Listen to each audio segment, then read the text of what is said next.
Alors, dans les cours précédents, je fais un peu, enfin, dans le cours précédent, d'accord? On ne va pas aller trop loin. On a parlé sur les vêtements de l'âme. De la même façon qu'un homme, il met des vêtements, l'âme, elle a aussi 3 vêtements. C'est quoi les 3 vêtements? La pensée, la parole et l'action. Avant ça, on a appris qu'il y a 10 forces de l'âme. Il y a les forces de l'intellect, qui sont Chokhma, Bina, Vadat, les 3 forces de l'intellect, et les 7 midot. Chesed, Gvura, Tiferet, Netzach, Hod, Yesod, Malchut. Voilà. Donc on a les forces de l'intellect, les forces de l'âme, mais on a dit que c'est beau, c'est magnifique, c'est quelque chose de très important, les forces de l'âme, mais sans la possibilité de les exprimer, ça veut rien dire. Ça veut dire que... Ouais. Je l'arrête. Non, c'est la mouche là qui me fait... Et donc ces 3 forces, ces 3 vêtements de l'âme, la pensée, la parole et l'action, en fait ce qu'ils font, c'est d'exprimer à l'extérieur les forces de l'âme. Par exemple, la pensée, ce vêtement de l'âme qui est la pensée, exprime les 3 forces de l'intellect. Nachon? Chokhma, Bina, Vadat, comment je les exprime? Avec la pensée. Et c'est moi avec moi-même. Maintenant, les 7 midot, comment je vais les exprimer à l'extérieur? Voilà, je veux exprimer que j'aime quelqu'un. Ok, j'aime, waouh, c'est beau, c'est magnifique que tu aimes. Les actions. Des actions et des paroles. Les paroles. Donc avec les actions et les paroles, en fait, je vais prendre ces forces de l'âme et je vais les exprimer à l'extérieur. Donc on a compris en fait que les vêtements, la pensée, la parole et l'action sont encore plus élevés que les forces de l'âme. Parce que si par exemple une femme, elle va aller allumer des bougies, elle se met devant les bougies, elle a des cavanotes, genre elle pense, oh là là, ça va, je vais faire un avec Dieu quand je vais allumer les bougies, je vais rentrer de la lumière à la maison, et ça c'est dans l'intellect, la kavana, et elle a aussi un amour pour cette mitzvah, ok? C'est aussi les sentiments, elle a un amour pour cette mitzvah, mais concrètement elle n'allume pas la bougie, ça sert à rien. Ça sert à rien, tu t'es pas connecté à la divinité. C'est resté en potentiel et il n'y a rien qui est venu concrètement. Que alors, avec un truc matériel, avec du feu, tellement simple, ça y est, t'as allumé. En fait, qu'est-ce qui se passe quand on fait une mitzvah la plus simple qui existe même? Mettre une pièce à la tzedaka, sourire à quelqu'un. Si j'ai fait une toute petite mitzvah, je touche Dieu. Dieu, il me prend dans ses bras. C'est comme ça. Dieu... On appelle ça makif. En fait, Dieu, l'infini, m'entoure. Comme un chibouk, comme ça. C'est tout. Le fait que j'ai fait une mitzvah, je me suis connectée à Dieu. Voilà, ça c'était la dernière fois. Maintenant, quand je vous vois ici, j'ai une seule envie, c'est de dire waouh. Pourquoi? Vous et même les gens qui écoutent ce cours. Parce que vous venez ici chaque semaine après semaine, il y a eu une petite pause pour les fêtes, quand même, on a respecté. Mais vous venez chaque semaine, alors que je ne vous ai pas promis un diplôme, vous apprenez pas un métier ici, personne ne vous oblige, à moins que, je sais pas, dites-moi s'il y a quelqu'un qui vous oblige, c'est mon mari qui vous paye. Mon mari, moi, je sais. Et donc, vous venez chaque semaine pour étudier. Même celle qui ne peut pas venir et qui écoute sur YouTube, elle allume un cours alors qu'elle aurait pu écouter de la musique, que c'est très bien d'écouter de la musique, il n'y a rien de mal, ou regarder un film, ou je ne sais pas quoi, mais elle a choisi d'écouter un cours, personne ne l'a obligée. Elle s'est dit, voilà, je fais la vaisselle, je plie le linge, je vais mettre un cours. Et tiens, pourquoi pas le cours des notes? Ou aller dormir, je sais pas. Vous avez choisi d'écouter un cours. Et ça, c'est incroyable. Pourquoi vous venez? Ça fait du bien. Ça fait du bien. Ça nourrit l'âme. Moi, je t'aime bien. C'est trop bien. Et ben moi, je t'aime aussi. Et en fait, on dit aussi, ça nous aide à affronter les problèmes dans la vie. Ça nous donne des outils. Mais aujourd'hui, on va comprendre quelle est l'importance du limud Torah, parce que c'est ce qu'on fait. Et ça nourrit l'âme divine. Ça nourrit, mais on va comprendre qu'est-ce que ça fait. Et on va comprendre que le limud Torah, l'étude de la Torah, c'est quelque chose qui n'appartient pas que au Bachorei Yeshivot à Bnei Brak ou je sais pas. Ça veut dire, c'est donné à chacune, même en cliquant sur un cours sur YouTube ou voilà, venir par exemple écouter un cours. Donc, avant que je vais expliquer ça, je vais vous poser une question. Comment c'est possible que Hachem, qui est infini, il a réussi à se contracter et il s'est contracté dans la Torah et les mitzvot. Comment c'est possible? Parce qu'on a dit que quand on fait une mitzvah, c'est comme un ribouk d'Hachem. Ça veut dire je touche Dieu. Mais pourtant, qu'est-ce que je fais? Je tiens un lulav. C'est quelque chose de matériel. Je mets des tefilines, c'est quelque chose de matériel. Comment Dieu, il rentre dans ces choses matérielles? Il nous a demandé. Oui, c'est lui qui nous a demandé. Mais on va essayer de comprendre en fait. Il y a 3 façons comment percevoir Dieu. La première façon, c'est de dire Dieu il est grand. Ouais, il y a même une expression comme ça, Dieu il est grand, non? Je crois qu'on dit comme ça, Hachem Gadol. Dieu il est grand, le plus grand qui existe, mais il est limité aussi. D'accord? Il y en a qui perçoivent Dieu de cette façon. Il y en a qui perçoivent Dieu il est infini. Ça s'approche déjà. Ça s'approche, mais il y a un petit problème dans ça, de dire que Dieu il est infini. C'est que, en disant que Dieu il est infini,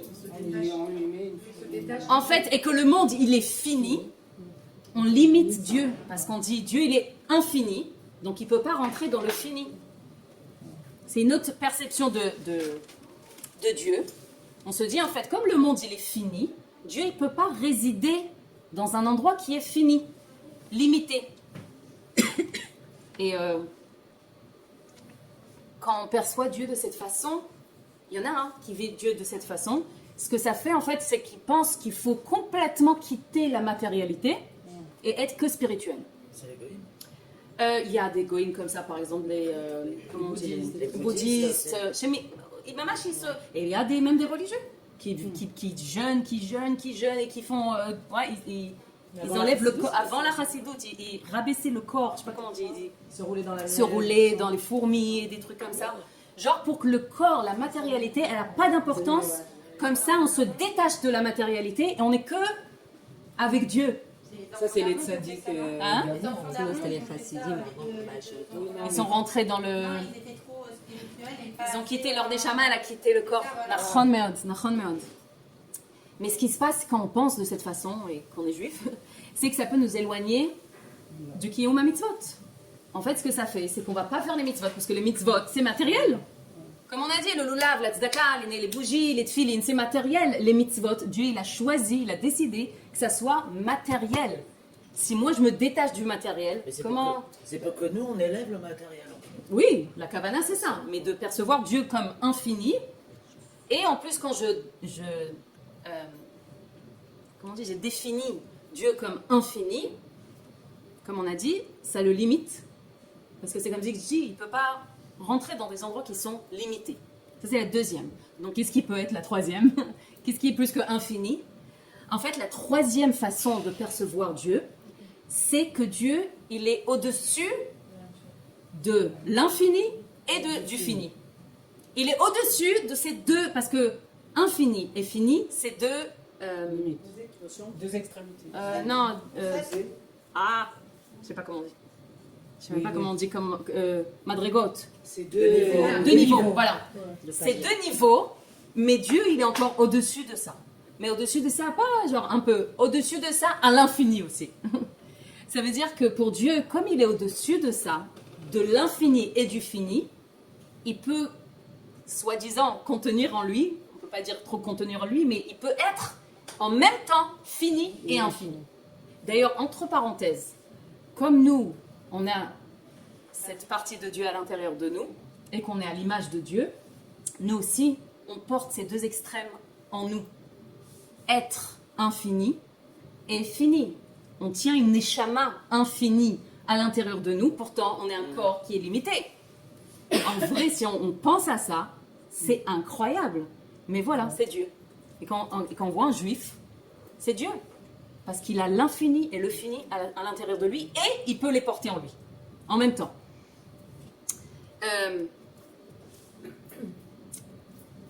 Voilà, oui, je voulais dire que pour Dieu, on va dire du point de vue de Dieu, je ne sais pas si on peut dire ça, mais disons, du point de vue de Dieu, l'infini et le fini, c'est pareil.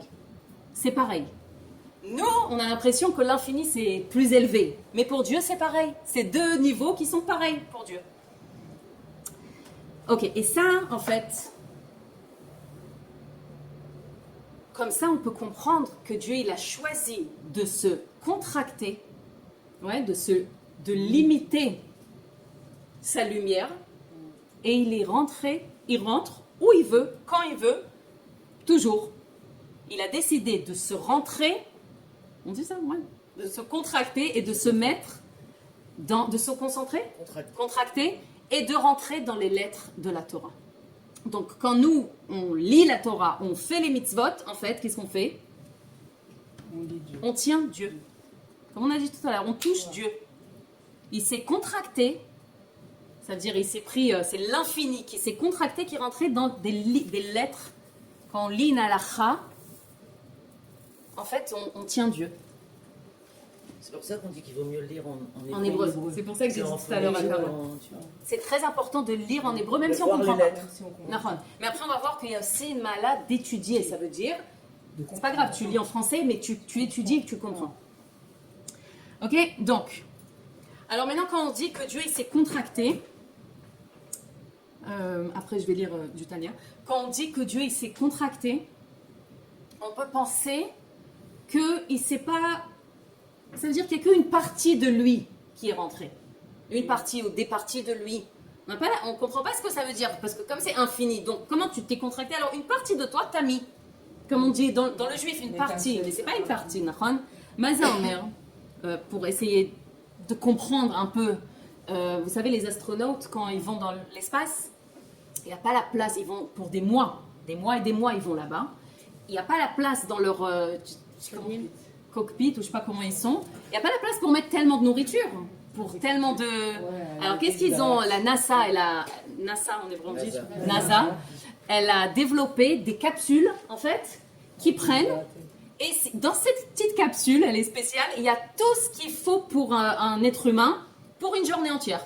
Tous les minéraux, les vitamines, les calories, tout ce qu'il faut, elle est dans cette petite capsule. Déshydraté. Pour déshydrater, non, ma mâche, tout ça. Ouais, peut-être qu'on est dans l'espace quelques mois. Et encore un exemple, de nos jours, c'est tellement... Non. Ils prennent cette capsule. D'ailleurs, quand ils reviennent, on ne voit pas qu'ils ont maigri. Donc peut-être, c'est vraiment ça nourrit. C'est la nourriture du futur. Ouais, parce qu'ils sont très musclés. Pas vous Aussi, angoisser. Non, mais ils font du sport. C'est vrai. Bientôt, on mangera. Doucement, doucement, comme un peu les khatfim, que doucement, doucement, ils reviennent. L'estomac, il n'a plus l'habitude de manger, sûrement, bien sûr. Oui, je voulais donner encore un exemple, qu'aujourd'hui, on peut rentrer une bibliothèque entière, et même encore plus que ça, 10 fois une bibliothèque, dans une petite carte de mémoire. Vraiment, il y a un truc qui s'appelle WinZip, Ouais. ça contracte, ça n'enlève pas. C'est pas que tu renonces sur une partie. Tout, c'est comme si on dit, voilà, c'est pas que tu renonces à une partie de ça. En fait, c'est que c'est du concentré. Il y a tout, mais c'est du concentré. Concentré de tout.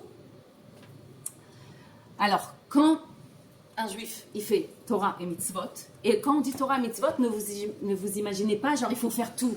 Quand je fais un tout petit truc simple, je me dis, voilà, j'ai envie de tenir Dieu, j'ai envie d'un chibouk de Dieu. Vas-y, mets une pièce à la tzedaka. Ça y est, t'as ce chibouk. C'est simple. C'est-à-dire, très simplement, on peut avoir ce chibouk.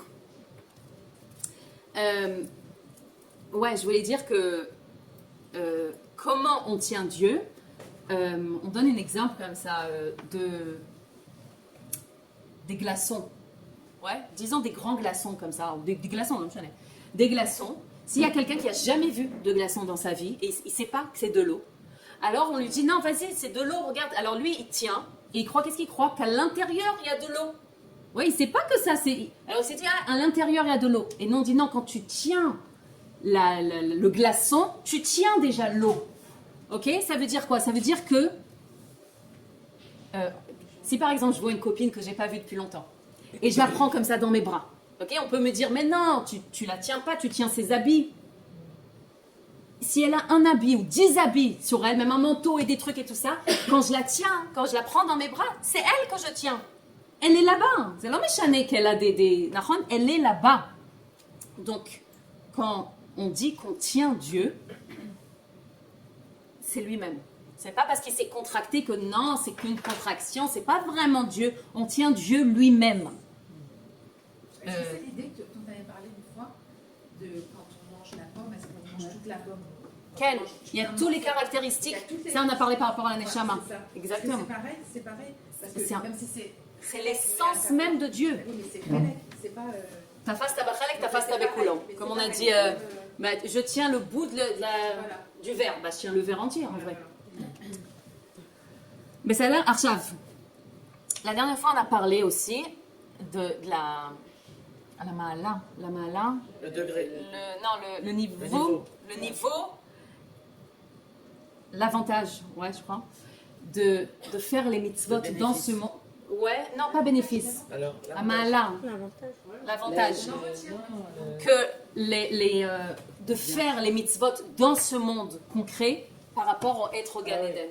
On a dit pourtant au Gan Eden, c'est ma mâche, même par exemple Rabbi Shimon Bar Yochai, ça fait 2000 qu'il est en Gan Eden, les tzadikim, chaque année il monte de niveau en niveau, ma mâche, il y a des niveaux à l'infini. Et chaque année, non, je dis les tzadikim au Gan Eden, et en fait ce qu'ils ressentent c'est on a parlé qu'il y a le soleil et il y a les rayons de soleil. En fait, eux, ce qu'ils ressentent au Gan Eden, c'est très haut, c'est magnifique, ils s'élèvent, mais c'est que le rayon du soleil. Ce qu'on appelle Ziv Ashrina. Il y a Dieu lui-même et il y a ce qui émane de lui, le rayonnement. Donc eux, ils profitent et ils ont un plaisir de ça. Mais quand un juif il fait Torah Mitzvot ici, dans ce monde, il tient Dieu lui-même, ça veut dire il touche le soleil lui-même. Et ça, c'est une différence énorme. On dit Yafa Sha'a Chat Shel Torah ou Mitzvot Ba'olam Hazeh Mikol Chaya Olam Haba. Et quand on pense à ça de cette façon, déjà ça nous rend une simcha de faire une mitzvah. Voilà, je fais la bracha. Et rien que j'ai envie de faire des trucs, de faire toucher le soleil lui-même. C'est Dieu lui-même, l'essence même de Dieu. Quand je fais des choses tellement simples, ça met une simcha et ça donne envie de faire justement. C'est ça quand je te disais tout à l'heure, quand on apprend qui on est, c'est qui Dieu, c'est quoi le contact, c'est quoi tout ça, on a envie de faire. Pas parce que c'est obligé, parce qu'on m'a demandé, parce que sinon, chas v'shalom et chas v'shalom. Moi, j'ai pas envie de faire comme ça. J'ai pas envie. Je préfère ne pas faire que... C'est pas bien, il faut faire. mais j'ai pas envie, ça me fait pas une simcha. J'aime faire les choses, pas parce que je les ai compris, hein, mais parce que ça me fait... Je ressens Dieu. Maman, quand je vois les otages qui sont revenus, on est d'accord, hein. J'ai jamais vu ça, comment ils parlent.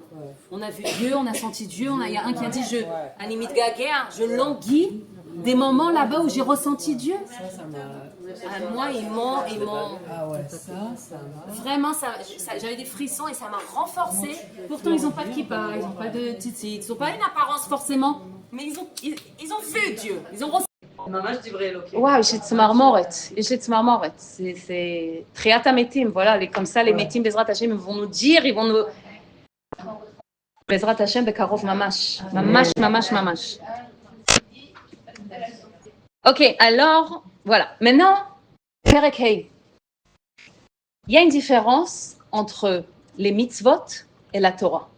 Nous, on a l'impression que c'est pareil, Torah et mitzvot, parce que toujours on dit Torah et mitzvot, mais il y a une différence, une certaine différence entre la Torah et les mitzvot. Dans le Perek Hei, là le Perek qu'on va commencer, Bezrat Hashem, le Admor Hazaken, il parle du niveau, encore une fois je suis avec ce mot, la ma'ala, l'avantage de l'étude de la Torah par rapport aux mitzvot. L'étude de la Torah, elle a comme un avantage comme ça. D'ailleurs on dit, et on dit quelques mitzvot, achnasat orchim, bikur cholim, achnasat kalav, alvayat hamet, veyun tfila, ve'abat shalom sheben adam chaverot, ve'talmud Torah keneged kulam. C'est-à-dire, on dit plusieurs mitzvot, des mitzvot très importants. Oui, amener le shalom, et Talmud Torah et Il remporte. C'est-à-dire que l'étude de la Torah est l'équivalent, voilà, il a l'équivalent de toutes les mitzvot de la Torah.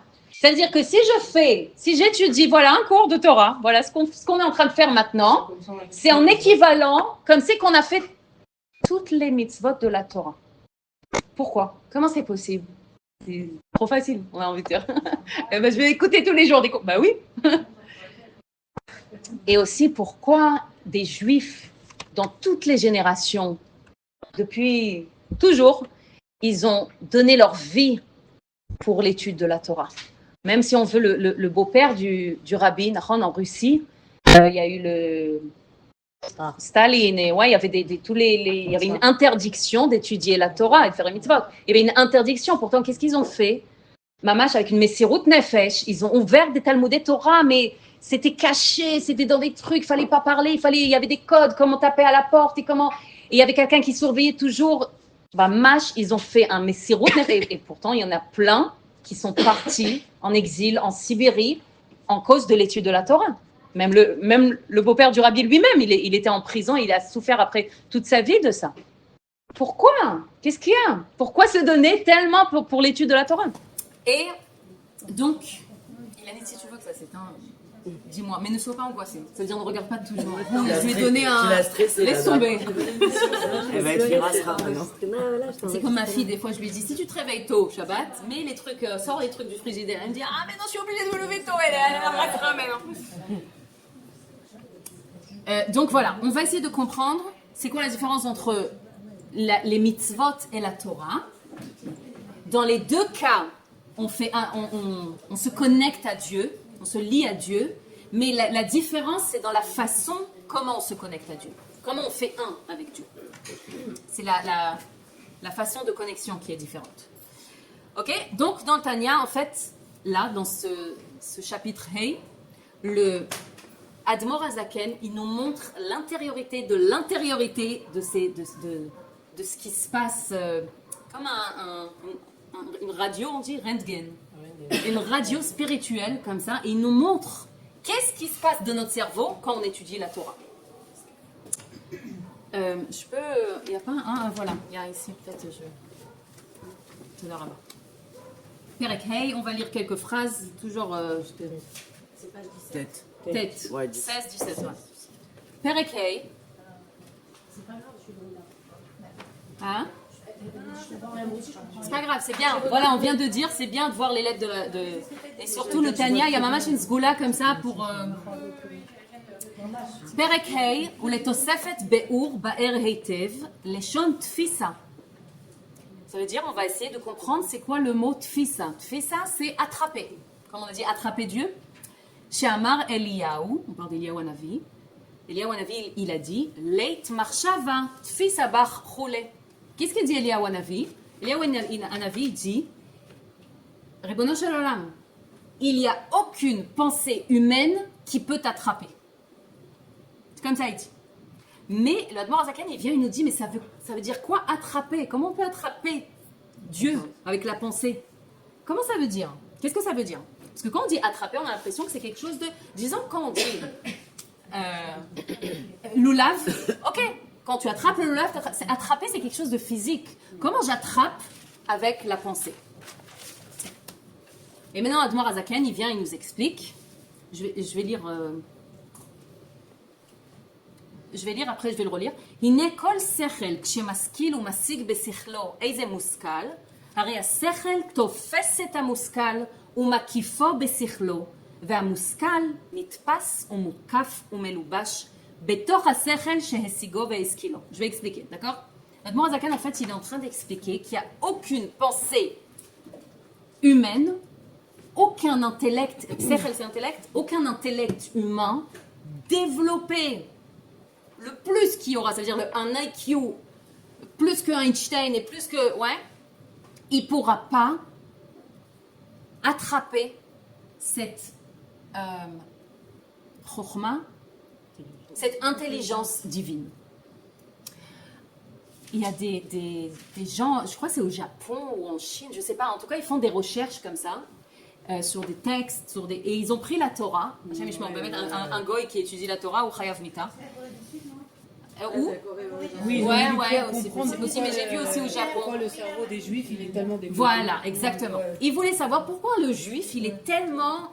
On dit à moi, il y a un truc avec le cerveau juif. Donc ils ont pris la Torah, parce que c'est là-bas que la source... Et ils ont dit, on va essayer de l'apprendre, on va essayer de voir, mais ils ont appris ça intellectuellement. C'est-à-dire comme une science. Ils étaient comme une science. Ils étaient curieux de voir qu'est-ce qui se passe là-bas. Et ils ont vu qu'il y a quelque chose de pas logique. Ils ont dit, c'est pas possible que quelqu'un de humain, il a écrit ce livre. C'est quelque chose, je parle même pas des histoires, d'accord? Les histoires de la Torah, Sarah, Rivka, ouais, on parle pas de ça. Ils ont parlé des gimatriotes, des rachetevot, des trucs qu'on fait, ouais, on compte 7 psukim, mais des choses qui sont... C'est une intelligence divine. Ah, mais non, peut-être la IA, elle peut comprendre, mais non, elle peut pas. Mais non, mais peut-être, moi, je vous dis la vérité, et j'ai parlé de ça une fois, j'ai pas honte de le dire. Pour moi, la IA, c'est quelque chose de divin. Mais des fois, je pose des questions de Torah à Mais moi l'IA aussi. et elle me répond. Hein. Mais je suis C'est choquée. mon rave. Nahon, on dit en Géoula, on dit Vemal'a haaretz dea et Hashem. On dit qu'en Géoula, Ouais, il t'amène les références. oui, moi je demande toujours, donne-moi la référence, parce que sinon ils disent n'importe quoi. Et aussi, tu vois pas la différence. Ah oui, je savais pas que c'était des jeux. Je savais pas, ça m'étonne pas. Et ensuite, ils ont eu peur en disant mince, on a fait quelque chose qui peut être dangereux. Ouais, mais c'est Dieu qui Ils voulait. ont peur de pouvoir le maîtriser. Nahon. je suis Il faut sûre pas que avoir. Maintenant, nous, il faut pas avoir peur de ça. On peut avoir peur, mais il faut pas avoir peur parce que Bémet, un des signes de la Géoula, Je suis sûr que c'est un signe. c'est Umala Aretz Da'at Hashem, c'est que la terre, elle va être remplie des Ha'et Hashem, ça veut dire de l'intelligence, la connaissance, des dates, la date. Alors, qu'est-ce que j'étais en train de dire avant ça Oui, voilà. Et donc, ils ont dit, il y a quelque chose de tellement profond et infini dans ces lettres, c'est comme, c'est de la divinité. C'est-à-dire, leur conclusion, c'était que c'est pas possible. Voilà. C'est pas possible, Evryut. C'est pas possible que quelqu'un, il a Qu'un être inventé humain, ça, il ait inventé. Ouais. c'est pas une intelligence qui humaine. Oui, on dit c'est les Malamavonava Saga. Les lettres infinies, en fait. Donc, donc le Admor Azaken, il dit Inekol Sechel Kshemaskil. Je vais dire ça comme ça. Je vais expliquer ça comme ça. Il y a deux façons comment étudier quelque chose. Ok? Il y a une façon que je ne sais pas si on peut appeler deux étapes ou deux façons, on va voir. J'apprends quelque chose, ça peut être de la science, ça peut être mathématique, ça peut être, ou même un truc de Torah. J'ai entendu un truc sympa. Un Rav qui a dit, une petite vidéo sur Instagram. Je fais une publicité. Un petit truc comme ça. Et ouais, je fais Persomet Smouya. Abonnez-vous. Ouais. Abonnez-vous à ma chaîne YouTube. J'ai trop honte de dire ça. Ici, dans le lien qui a été. Je vais même pas savoir mettre un lien. Donc on apprend quelque chose, mais de façon comme ça, pas maintenant, j'ai rentré ma tête, j'ai entendu quelque chose de bien, et je me dis, ah c'est sympa, c'est beau, mais ça veut dire, c'est comme si ça fait pas partie de moi. Il y a la chose, et il y a moi. En hébreu, on dit, zemunach etzlo. Ça veut dire quoi, zemunach? C'est posé en lui, posé. Ouais. Comme s'il y a des étagères en nous, et ça c'est juste posé en nous. Mais c'est comme ça, c'est quand même... On entend quelque chose comme ça. Non, même je dis, ah c'est beau. Non, mais pas. Tu veux dire, quand on s'assoit et qu'on d'un coup, quand on va créer. Ça peut être même dans un cours. J'entends un truc comme ça. Ouais. Et je dis, ah, c'est sympa. Ça rentre pas. Et je peux même 2-3 jours après l'oublier. Ou par exemple, on va dire, alors c'était quoi que t'as appris? Et je dis, ah, c'était trop beau. Je sais pas, c'était les midot, les chesed. On va même pas savoir. C'est pas moi. C'est pas devenu moi. C'est extérieur à moi. Oui, ça nous a pas imprégné. Nahon. Et il y a une autre façon comment étudier, et je parle de Torah, d'accord? C'est de essayer de comprendre et de faire des efforts de comprendre, de rentrer ma tête, on dit la shkia et ta sechel, c'est-à-dire vraiment j'investis mon cerveau, et ça demande à mettre de côté beaucoup de choses que j'ai dans la tête. Si c'est il faut que je fais les box pour demain, j'ai pas préparé les habits, j'ai une machine à enlever, j'ai des trucs. On a plein de choses. Donc si j'ai toutes ces choses dans la tête, oui, c'est pas maintenant quelque chose de mal. Juste si j'ai des choses comme ça dans la tête, je ne suis pas libre à m'investir, à absorber et m'investir de cette façon. Mais si oui, je mets de côté tout ça, et vraiment je suis là, pas d'afka là, même si vous étudiez un truc sur texte, ok, vous lisez un truc, et pas que dans quand vous étudiez la Torah, même pas que dans un cours qu'on écoute, mais genre j'investis mon cerveau, ma tête, je fais rentrer ma tête dedans, tellement je fais rentrer ma tête dedans que je mets tout de côté, comme on a dit. Là, comme le Admor Azaken dit, en fait, on fait un avec l'idée. L'idée et moi, on fait un. Alors, si c'est grand, c'est pour... Là, mais vous allez comprendre. Regardez, je vais donner un exemple. On va dire que ça, c'est quelque chose que j'ai appris comme ça, que je dis c'est beau. Ouais, comme on a dit tout à l'heure. Ça, c'est mon cerveau, mon intellect, ok? Alors, quand j'apprends quelque chose, je dis waouh, c'est beau. On s'imagine qu'il n'y a pas ça. Ok, je dis c'est beau. En fait, ce qui se passe, c'est que mon cerveau, mon intellect, il entoure l'idée, mais il y a quand même la cuillère et il y a quand même ma main. C'est deux choses différentes. Maintenant, quand on étudie quelque chose, vraiment qu'on s'applique et on investit, on se met à fond à comprendre cette Torah, alors mon cerveau, il entoure l'idée, il entoure cette chokhma, mais il n'y a plus la cuillère et ma main. Ça fait une seule chose. Ça fait une seule chose, comme le glaçon, que c'est l'eau en fait. Ça fait une seule chose. Ça, c'est quand on étudie de cette façon. Arshav, donc, quand j'étudie la Torah, mon cerveau, il fait un avec la chose. Mais c'est quoi cette chose? On a dit que Dieu, il s'est contracté et il s'est mis dans la Torah. Comme un juif, il étudie la Torah, son cerveau, son intellect, il fait un avec l'infini. Voilà. Vous avez compris? Ça veut dire que quand j'étudie une chose d'une façon que après, waouh! On dit Yarad les sauf dati, ça veut dire ça y est, j'ai compris. On dit aussi Wevin et adavar al burio. Mamash, j'ai compris la chose, mais de façon que c'est devenu le émet dans ma vie. C'est comme ça, on sait. Intégré. Je l'ai intégré, ça y est, maintenant cette chose-là, pour moi, elle me dirige. Pour moi, ça fait partie de moi. T'as plus de chélotte à ce sujet. À ce sujet, j'ai plus de chélotte. C'est moi et la chose, on fait un. Mais même si ça reste intellectuel. C'est ça le date, en vrai, c'est quand je vous expliquais, Mina Chorpalat.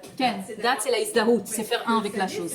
C'est faire un avec la chose. Ça, c'est dans l'intellect qu'on Mais fait. même quand c'est intellectuel, c'est-à-dire on l'a intégré intellectuellement, mais on a du mal encore à le mettre en pratique. C'est comme Après, conduire. c'est les midot et après, Marshava di Bourman, c'est là, on parle bichlal que basachel. Il y a chokma, c'est l'idée. Après, je développe, et après, je fais un avec la chose.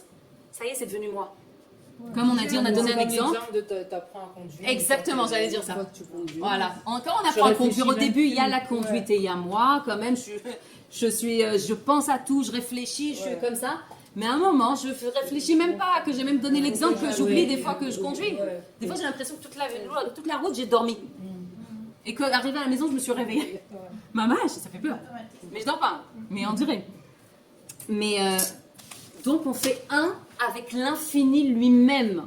Quand on étudie. Là, on est en train de faire. Enfin, j'espère que vous. C'est marrant si vous pensez à des autres choses. Mais en tout cas, si là, on est en train de faire un avec Dieu. C'est tout. Il suffit juste de cette envie, voilà, d'être là. Zéro. Ouais, mais il y a un truc que je comprends pas. Oui. Dieu, il est en toi. D'accord. Ok. Oui. On est fait là. Ken, Ok. Aval la nefesh elle est toujours un avec Dieu. Ok. Aval, Mais on ouais, veut c'est le ce que faire. je voulais te dire. Alors viens, on va parler de ça. On va comprendre. Alors, ça veut dire que quand je fais des mitzvot, Dieu il m'entoure. On a dit comme un chibouk, on va s'imaginer comme un talit. Quelqu'un qui s'entoure avec une talit, on va s'imaginer que nous on est la personne. La talit c'est Dieu et il nous entoure comme ça. Ça, c'est quand on fait les mitzvot. Et quand on étudie la Torah, donc il y a quelque chose qui se passe, c'est que notre cerveau, il entoure l'idée, mais l'idée, comme c'est Dieu, et que je suis en train de faire une mitzvah, on a dit quand on fait une mitzvah, Dieu il nous entoure. Ah, Et on a dit quand on étudie la Torah, nous on entoure Dieu. intègre. Ça veut dire qu'on est en fait unis avec Dieu d'une façon merveilleuse, de l'intérieur, de l'extérieur, on est entouré, on est tout. On entoure et on est entouré. C'est quelque chose qui a... Imaginez-vous que cette talit, on est entouré de cette talit, mais en même temps on l'entoure la talit. Comment c'est possible? C'est comme si que c'est limité et pas limité en même temps. Quand on étudie la Torah, on est entourés et remplis de Dieu d'une façon merveilleuse. Et ça, c'est l'avantage de l'étude de la Torah par rapport aux mitzvot. Maintenant, ça veut dire que les mitzvot sont comparés aux vêtements. On a dit qu'avec l'action et parole, on fait les mitzvot. Donc les mitzvot, comme on est entouré de Dieu, c'est comme des vêtements sur nous. On va s'imaginer que c'est comme des vêtements sur nous. Et la Torah est comparée à la nourriture. C'est-à-dire quand on fait Torah, mitzvot, on est logé, nourri, comment on dit? Non, on est nourri et... Voilà. La Torah, c'est comparé à la nourriture parce qu'elle nous nourrit de la même manière que le pain, il nourrit le corps, la Torah, elle nourrit la neshama. Même quand on dit quand on mange quelque chose qui s'arrête dans notre sang et on prend, Voilà, exactement. les attributs de ce qu'on mange. Ça devient notre sang, mamash. Ça veut dire que quand j'étudie la Torah, c'est en fait l'infini qui est rentré dans mon intellect et je fais un avec l'infini. Maintenant, dans notre vie, souvent il y a des personnes qui cherchent, même nous, on cherche toujours des outils pour ne plus avoir peur, pour ne pas avoir des anxiétés, pour ne pas être en stress, ou même des sgoulottes. Voilà, il y a une sgoula pour ça, une sgoula... On cherche des solutions à tous ces sentiments négatifs, ok, on va dire. Mais la source de tous les sentiments négatifs viennent d'où? D'où ils viennent? Manque d'études de Torah. Oui, mais d'où ils viennent? De l'ego, de l'âme animale. L'âme animale, en fait, sa nature, son rôle même, c'est nous laisser en vie. Attends, mais j'ai une question. Ouais. Quand l'âme animale est grandie, le nefesh Eloki diminue. Est-ce que C'est pas diminué, parce qu'elle est toujours infinie, en fait, mais elle s'exprime pas. Elle s'exprime pas. Oui, mais elle a toujours la même Il taille. n'y a qu'une qui s'exprime. Ouais. Enfin, on va dire ça comme ça, comme le Admarzaken, il dit, qu'il y a toujours la reine et la servante. Donc là, c'est... En général, ce qui se passe dans la galoute, c'est que la reine, c'est l'âme animale, c'est elle qui a pris le dessus. Ouais. Et l'âme divine, elle s'exprime pas. À la base, l'âme animale, elle devait être au service de l'âme divine. L'âme animale, son rôle, c'est qu'on survit. Elle nous dit, mange, bois, dors. douche-toi, dors. Tous nos besoins. Elle nous dit, et c'est très bien, c'est pour ça qu'elle a été créée.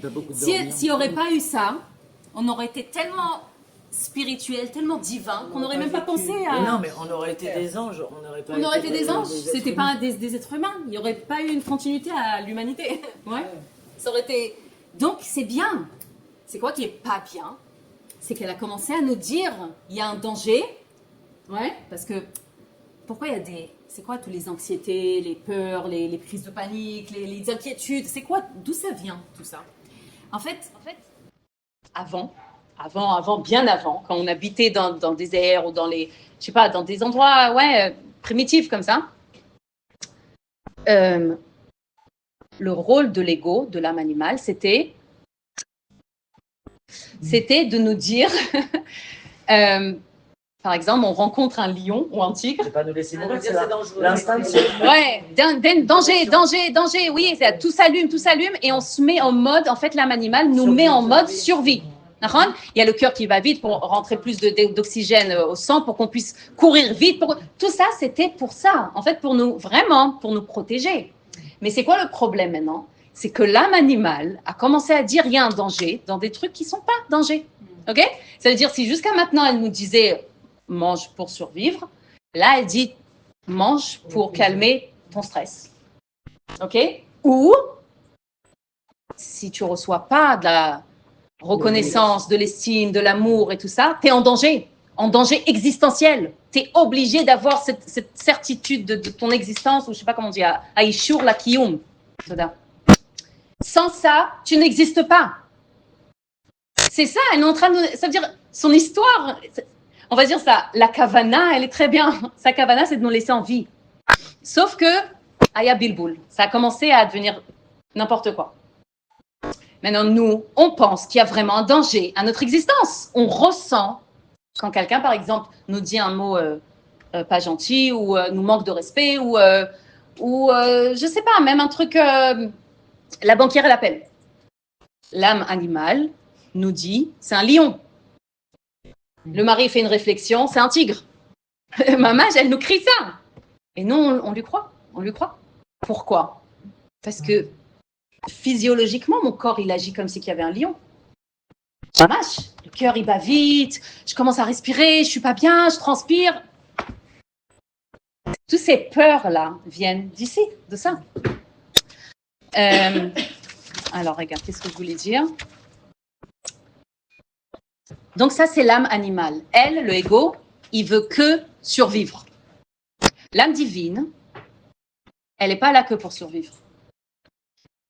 Ça veut dire, elle se dit, Hachem, il n'a pas dépensé toute une création et tout un monde entier qu'il a créé juste pour que je survive encore un jour, encore une semaine, encore. On essaie juste de tenir, de survivre.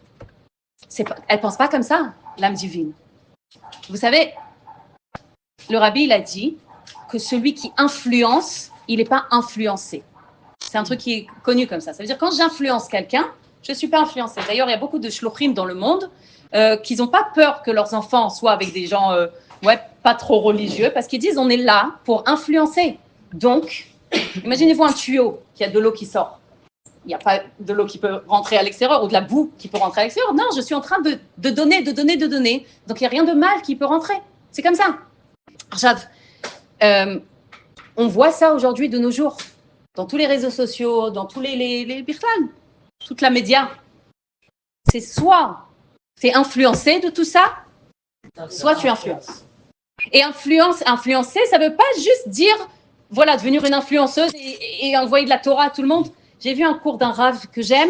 Allez, je mets sur ma chaîne Instagram ou je ne sais pas quoi. J'ai vu un truc que j'aime, voilà, j'ai vu une phrase que j'ai entendue, un truc d'étude, quelqu'un qui a honte de parler ou quoi. Utilisez tout ça pour influencer. Mamash, voilà, on a étudié quelque chose au cours, vous écrivez en quelques phrases la nekuda et vous envoyez. Quand on influence, on n'est pas influencé. Pourquoi je parle de ça? L'âme animale, elle a influencé. L'âme animale, en fait, elle est... comment on dit mechoura? Elle est accro. Elle est accro à écouter les catastrophes, des choses terribles qui se passent.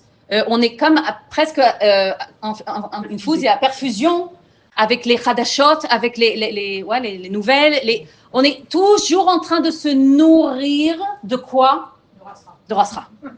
Et du coup, comme c'est ce qu'on nourrit, qu'est-ce qui se passe? Comme elle a dit Adassa tout à l'heure, quand je mange quelque chose de pas bien, disons du sucre blanc ou un truc, chocolat ou des trucs, ça devient... Non, en hébreu on dit ça, ça marche pas. Tu sais qu'il y a pire. Kemar, Kemar Lavan, je voulais dire. La pkeila. Hein? La pkeila. Ouais, tout ce qui est en ce moment sur la table. Dis une pkeila, c'est... Une pkeila aussi, ouais, c'est... de l'huile. On est, en fait, ça devient mon sang. Ça devient une partie de moi. Et moi, je sais pas quoi vous, mais je sais que ce qui se passe, moi, quand je mange un chocolat ou quoi, ça me fait tomber. Ouais. Je suis lourde, je suis faible, je suis fatiguée. Pourquoi? C'est devenu moi. C'est ce que j'ai nourri, c'est ce que je suis. Et si je commence à me nourrir des choses bien, des minéraux, des vitamines, des choses, c'est bim, tzunatim, je sais pas comment. Si je commence à me nourrir de bien, moi, je sais encore une fois sur moi, je sais que je suis plus légère. Pas d'afka de poids, je suis plus légère. Et même, j'ai plus une clarté dans ma tête. J'arrive mieux à réfléchir, mieux à me concentrer. C'est ce que ça fait. Pourquoi? Parce que ça aussi, c'est devenu mon sang, c'est devenu moi. Ça veut dire quoi? Ça veut dire que de quoi je vais me nourrir, c'est ce que je vais être. Maintenant, si je me nourris de Rasra, je vais être Rasra. Si je me nourris de filles qui vivent dans des voyages et des trucs, et ce qui montre en tout cas dans les réseaux, c'est que des habits de marque, je ne sais pas quoi, ok? Et je vous conseille fortement de filtrer votre Instagram et votre tout ce que vous avez, ouais, de filtrer, de faire un tri. Non. Tout ça. Plus tu vas regarder des cours de Ça, Torah c'est sur sûr. Instagram, moins Il tu y a vas avoir de choses. Ouais. C'est l'algorithme. Exactement. Mais quand même, on est abonné à certaines personnes. Faites le tri pour vous. C'est ce que vous nourrissez. Non, ouais. Ça veut dire, si je vois une fille qui montre je ne sais pas quoi, et je me dis, je veux une vie comme elle. Et on ne sait même pas ce qu'il y a chez elle. Et je me dis, mon ego, il me raconte, tant que je n'aurai pas cette vie, je ne vaux rien. Ma vie, elle ne vaut rien. Mais c'est parce qu'elle est C'est ce qu'on dans croit. sa vie qu'elle expose. Je sais pas, j'espère pas. Mais en tout cas, je vais vous raconter une histoire très marrante. Comment jamais on sait ce qui se passe. Je crois que j'ai raconté, je sais pas qui. On sait jamais ce qui se passe à l'extérieur. J'ai entendu ça d'un rab, il s'appelle Rav Yechiel Harari, trop mignon. Et lui raconte que c'est parce qu'il a raconté, je raconte. Sinon, il a raconté comme ça, il a pas caché. Il a dit, moi, jamais j'achète des fleurs à ma femme. Ah oui. Jamais. Je vous ai raconté, ouais. À tout le monde. Ça doit être le copain de mon mari. Ils se font des. Jamais. Non. Moi, je connais pas. Bon, je vais raconter quand même. Ah, c'est pour ça. Alors, il dit jamais. Ouais, exactement. Je les achète moi. J'achète jamais des fleurs à ma femme. Jamais, mais jamais. Pas parce qu'il est pas méchant, le pauvre. C'est jamais Ah non, c'est pas méchant. dans sa tête. C'est jamais, même si c'est dans. Et un jour comme ça, il va pour faire les courses et il y a comme un marchand de fleurs comme ça. Et il lui dit, le monsieur. Qu'est-ce qu'il y a? Il y a un réveil. Et le monsieur, il dit, je sais même pas où il y a une montre ici. Alors voilà. Alors il a dit, j'achète jamais des fleurs à ma femme. Et une fois, il est parti faire les courses comme ça. Il y avait un marchand de fleurs. Et il appelle comme ça le vendeur.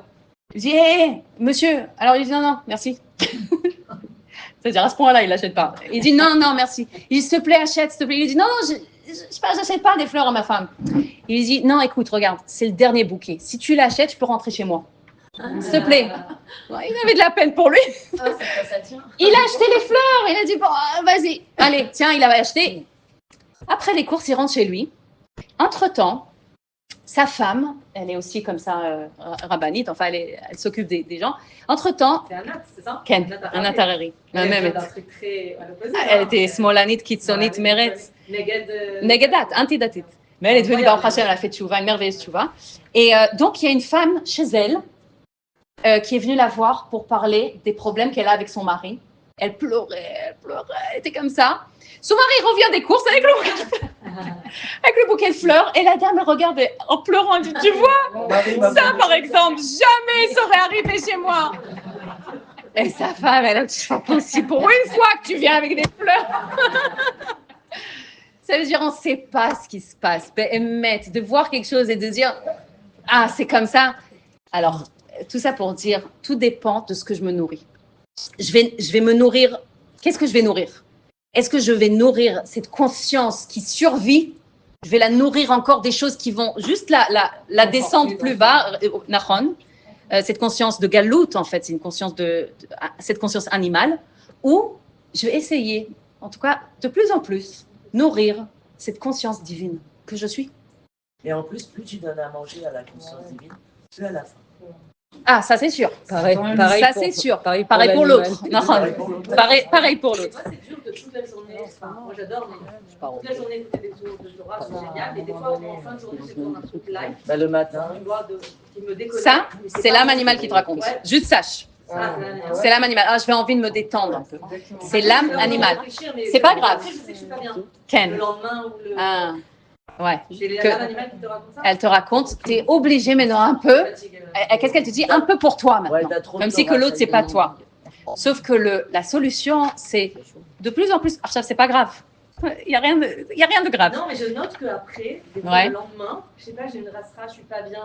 Je vois une différence quand il y a des jours où je bois. Ah, Valzé Bidioxé, c'est de ça c'est ça. qu'on parle. J'ai nourri encore, mais non, c'est juste, c'est pas une punition du tout, c'est juste un résultat. Qu'est-ce que tu nourris? Voilà, je mange du sucre, je tombe. Je mange bien, je suis forte. Pareil, je nourris. Qu'est-ce que je nourris? Alors, la première chose, pour mieux nous nourrir notre neshama, notre conscience divine, c'est de plus en plus nous rappeler qui on est. Juste de faire des rappels comme ça. Hey, tu sais qui tu es? Tu es l'infini. C'est un morceau de divinité qui se promène sur Terre. Allô? T'as faim? D'ailleurs, Et- j'ai entendu que. T'écoutes un petit truc. J'ai entendu Chelek Eloka Minal Mamash, c'est Eloka Minal, mais Mamash, c'est pas seulement vraiment, c'est Mamash Mamashut. Mamashut, bah, C'est là, du concret. Là, Ah, ça, c'est le corps, Nachon. Parce que j'avais toujours entendu Mamash dans le sens de vraiment. Vraiment. C'est ce qu'il dit l'Admor Azaken. Le rabbi, il a rajouté Mamashut Gashmit. Et c'est le but. Matériel, ouais. Mamashut, Ouais, c'est plus concret. C'est concret. Concret. Concrètement, ouais. C'est Gashmi. Mamachout, c'est C'est un J'ai matériel. jamais entendu ce mot. c'est du concret. Mamachout, c'est quelque chose. Ouais. Les mamèches, non? Les mamèches, non, c'est les machèches. Ouais. La deuxième question que je dois me poser, enfin, c'est de me rappeler qui je suis et de me poser la question, pas qu'est-ce que je veux, parce que je veux, c'est l'âme animale qui me raconte je veux ça et j'ai besoin de ça et je suis obligée de ça. Donc la question va être pas qu'est-ce que je veux, mais qu'est-ce qu'on veut de moi. Qu'est-ce que Dieu, il veut de moi aujourd'hui? Ça se passe pas un peu quand on fait ça quand même. Non, quand on fait ça, c'est marrant parce qu'on croit que quand on va remplir nos besoins, alors en fait, j'agrandis le moi. Mais quel moi j'agrandis? L'âme animale, le ego. Et plus on a déjà dit que l'âme animale, elle est comme une passoire. Plus tu lui donnes et ça sort, elle a besoin encore et encore, il n'y a jamais assez pour elle. Elle est jamais rassasiée. Que alors, si je dis qu'est-ce qu'on veut de moi, qu'est-ce que je peux aujourd'hui éclairer dans le monde, rajouter dans le monde pour faire en sorte qu'il soit mieux, enfin pas le monde il est bien, mais dévoiler Dieu dans le monde. Qu'est-ce que je peux faire aujourd'hui pour dévoiler Dieu? Ah, j'ai pris une dame qui a fait les courses à côté chez elle. Une bonne action, quelque chose de... Mais la question, en fait, m'amène, c'est comme si j'invite des réponses. Voilà, on veut ça de toi, on veut ça de toi. Mais il faut que je pose la question. Les opportunités, voilà, c'est ça. Qu'est-ce que Dieu, il veut de moi aujourd'hui? C'est quoi ma shlichut au jour d'aujourd'hui? Et les opportunités vont venir. En tout cas, qu'est-ce qu'on veut de moi? C'est que j'arrête de remplir et je commence à être dans la conscience divine, c'est d'influencer. D'influencer, ça ne veut pas dire de s'effacer. Ça ne veut pas dire de s'effacer parce que influencer et donner, c'est même moi à moi-même. Moi aussi, je suis Klal Israël. Moi à moi-même, je suis fatiguée. On a dit ça une fois, je suis fatiguée. Je vais me donner du repos. Mais il faut un équilibre quand même avec l'âme animale. C'est-à-dire que l'âme animale, tu ne peux pas non plus l'ignorer. Pas du tout. C'est-à-dire, Elle est là. Elle est obligée Son de vivre rôle, aussi, elle doit manger, elle doit d'ailleurs, dormir. elle donne de la vitalité. Ouais. Bien C'est un sûr. équilibre en fait. Maman. C'est comme dans une salle de sport. C'est comme Mishkal Bechedat Kosher. Ça veut dire C'est caché. deux pour faire des. Ah, il a fait ken. Nachon. Mamash kacha. C'est pas ton idée en fait. C'est pas du tout ton ennemi. Et voilà, je finis. Voilà, ça je dis. Ça, c'est tout le père de Hey, ouais. Non, on n'est qu'au début. Ouais. Enfin, on a fait une partie. Quand on étudie de cette façon, qu'on a dit comment on devient un avec la chose, on a dit ça demande aussi de mettre de côté tous les tracasses, ça se dit? Tracas. Moi, quand il y a un S, moi je le dis. Et c'est comme, en fait, c'est comme si que pour pouvoir rentrer cette lumière divine, j'ai besoin, c'est comme je change fast food, ouais, junk food, comment on dit en français? Du fast food, j'enlève, c'est comme un fast food spirituel que je nettoie, que j'arrête pour faire rentrer cette lumière divine. Que je commence en fait à me nourrir de la bonne façon. Quand je fais ça, je commence à percevoir autrement le monde. Vous savez, comme quelqu'un qui est en dépression, comment il voit le monde? Il voit noir, tout noir. Quelqu'un qui vit bien, il est bien. Il dit merci surtout. Il dit donc comment il voit le monde? Maman, j'ai vu ça aussi. Je crois que c'était Omer Shem Tov ou je sais pas, un des otages qui a dit j'ai dit tous les jours merci pour ce que j'ai et pour ce que j'ai pas. Ils se sont entraînés. Au début, ils devaient trouver 3 fois. Des choses qu'ils n'ont pas. Après, c'était trop facile. J'ai des frissons. Non, c'était trop facile. J'avais pas. Si, non, ils avaient. Ah oui, Ils ils avaient. devaient dire merci. C'est un cas. Après, ils ont dit c'est trop facile de trouver 3 choses belles dans les tunnels. Hein. Je suis Viens, on passe à choquée. 10 par jour. Ils ont trouvé chaque jour 10 choses pour dire. Ah là là. Et nous, on ne peut pas trouver 20 par jour. Il faut faire ce jeu, hein. Même 3 par jour. Aujourd'hui, 3. on n'a pas eu de Voilà. Ah là là. Aujourd'hui, ils ne nous ont pas tabassés. Donc, c'était une bonne journée. Mais c'est... On dit que Shem Shemevarech ala ra'a, comme Shem Shemevarech ala tova, kach mevarech ala ra'a. Ça veut dire, il y a un truc dans ça. Et plus tu vis dans ça, juste une seconde, plus tu vis dans... Et plus tu... Déjà, ils ont rencontré Dieu. Donc, plus tu rencontres, tu te rencontres toi-même, tu rencontres Dieu et tu vis ton véritable moi, soi. Moi, toi. Toi. Mais leur âme divine, elle s'est révélée là-bas. Bah oui, Mamash. Moi, je dis, Be'emet, Be'emet. de cette rencontre avec Parce que l'âme animale, elle était aplatie. Elle avait, imagine-toi, rien. Oui. Elle avait